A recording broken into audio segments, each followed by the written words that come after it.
وهاي حبايبنا كملنا الشرك بالجبن وألف عافية. هذا شكله النهائي وألف عافية.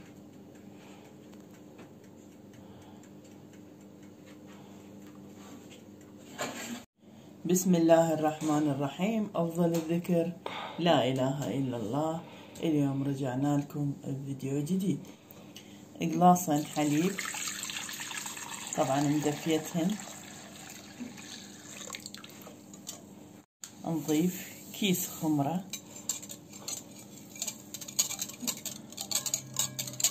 هسه نضيف شكر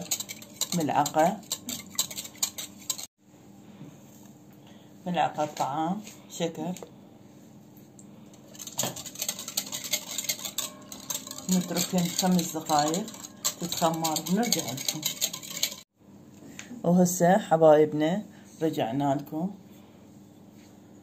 بعد ما الخمرة صارت بهالشكل هذا.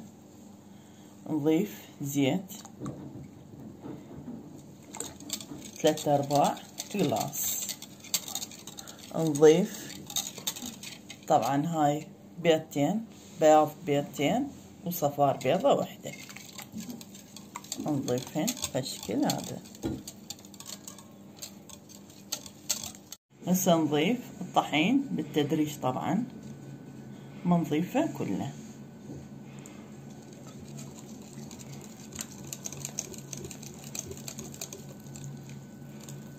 طبعا الحليب لازم دافي، والبيض درجة حرارة الغرفة. وإذا البيض بالثلاجة تقدرون تخلوه مي دافي بحيث البيض يكتسب درجة حرارة المي. هاي إذا تردون على السريع.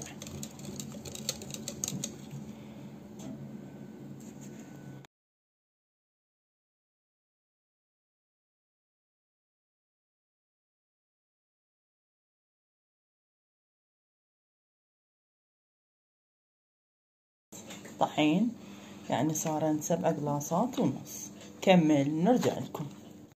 هسه حبايبنا خلصنا العجين. نضيف شوية زيت، نضيف العجينة مالتنا بالشكل هذا.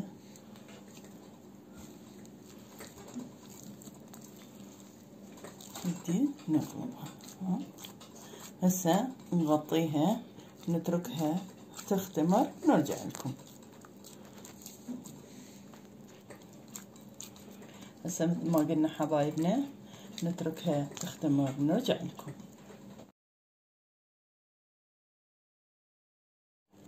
هسه حبايبنا بعد ما اختمار العجين مالتنا بهالشكل هذا. هسه نبدي نقطعه. شوفوا ما شاء الله.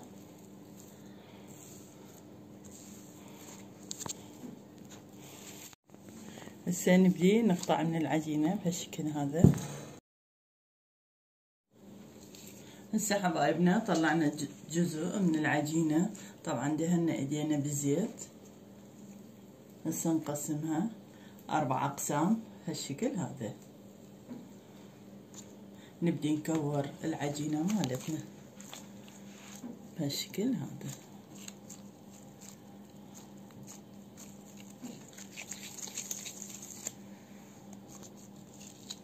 ونعوفها ترتاح.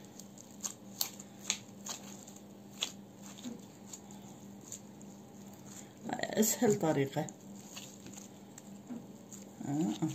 نلمها بهالشكل هذا. نبدي نكورها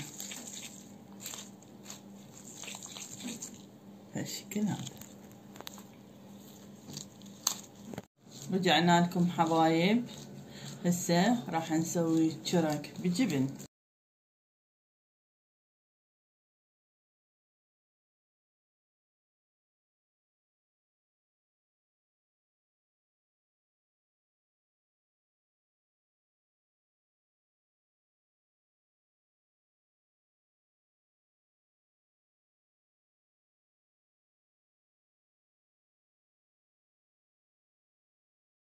نسوي شرك الجبن.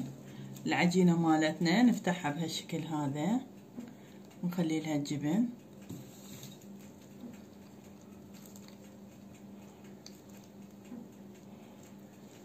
خلي فوقها المعدنوس أو كرفس إذا تردون، هالشكل هذا.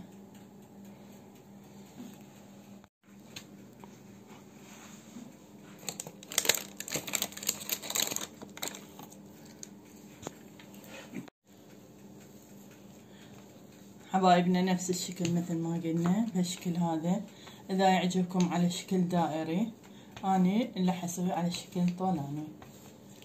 إيه بهالشكل هذا. خلاص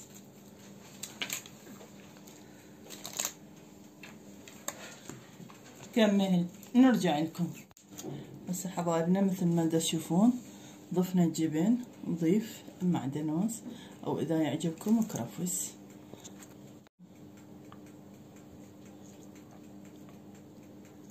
بهالشكل هذا. هسه نضيف زيتون.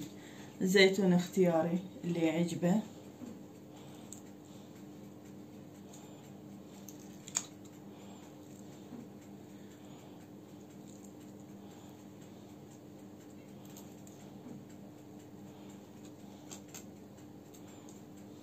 نكمل نخليها بالفرن ونرجع لكم.